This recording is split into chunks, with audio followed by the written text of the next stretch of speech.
Olá, vamos combinar? Redação oficial pode parecer um bicho de sete cabeças, né?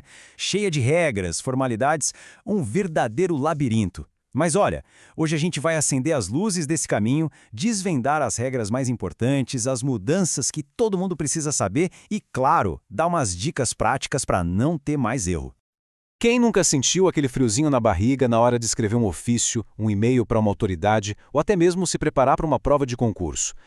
Essa pressão para acertar o tom, para seguir todas as normas é super comum. Mas calma, estamos aqui para desmistificar isso. Então, para a gente organizar as ideias, nosso roteiro vai ser bem direto. Primeiro, vamos entender o porquê de tudo isso, os pilares da redação oficial. Depois, a gente mergulha nas mudanças recentes que são cruciais.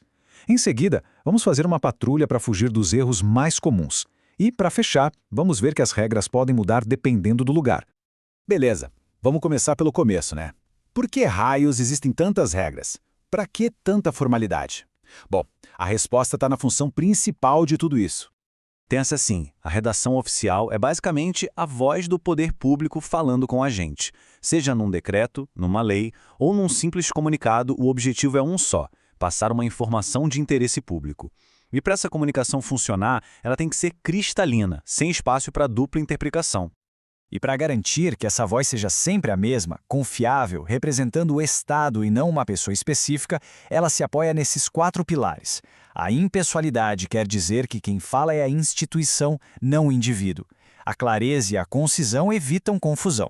A formalidade e a padronização criam uma identidade, uma confiança.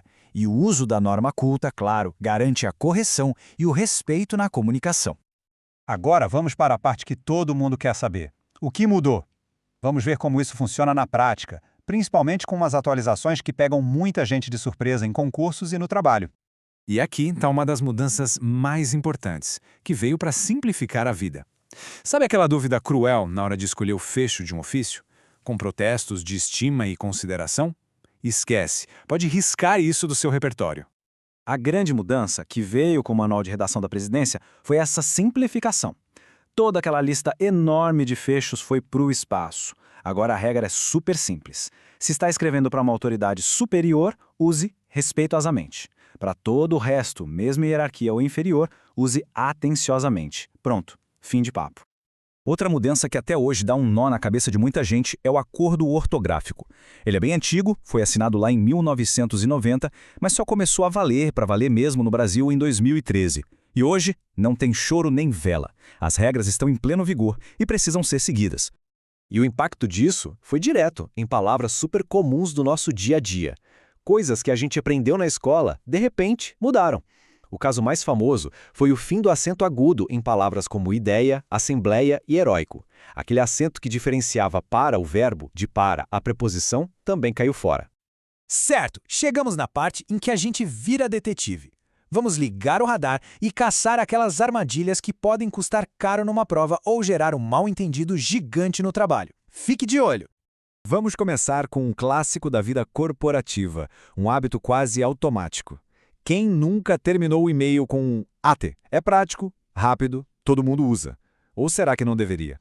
Pois é, atenção máxima aqui. Usar ATT para atenciosamente está errado e em qualquer comunicação oficial é considerado completamente inadequado. E o motivo é bem curioso. AT não vem de atenciosamente. É a abreviação da palavra em inglês attention, que significa atenção ou aos cuidados de. A forma correta em português, de acordo com a Academia Brasileira de Letras, é A.T, com ponto no meio e no final. Bem diferente, né? Agora, olha só que perigo. Uma frase como essa. O ministro comunicou a seu secretariado que ele seria exonerado. A pergunta que fica é, peraí, quem dançou? O ministro ou o secretariado? A frase deixa essa dúvida no ar, o que é um pecado capital na comunicação oficial. Para resolver isso, a gente usa a precisão da nossa língua. Se a gente diz a exoneração dele, a referência é ao ministro.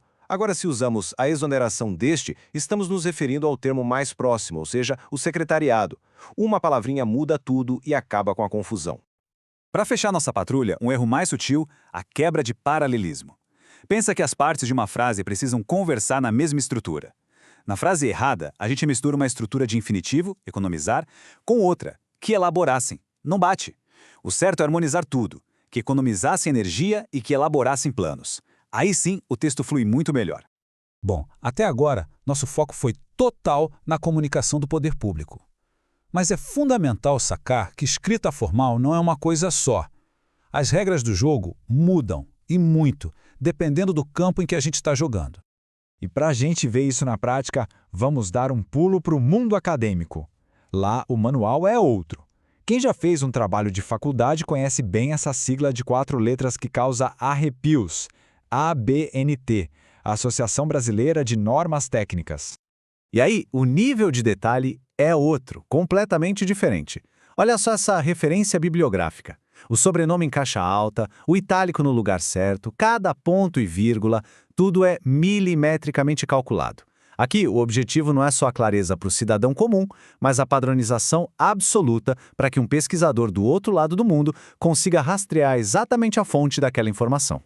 Então, no fim das contas, a grande lição é esta. A escrita formal, seja ela oficial ou acadêmica, não foi feita para complicar. Muito pelo contrário.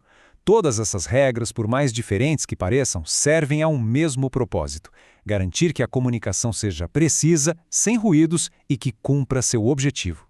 Isso tudo deixa a gente com uma reflexão, né? Quando um governo se comunica de forma clara, ele se torna mais transparente, mais eficiente. Quando uma pessoa domina essa linguagem, ela consegue exercer melhor seus direitos. Então, fica a pergunta no ar: será que dominar a escrita clara não é, no fundo, uma das ferramentas mais poderosas que a gente tem para fortalecer não só a eficiência, mas a própria cidadania?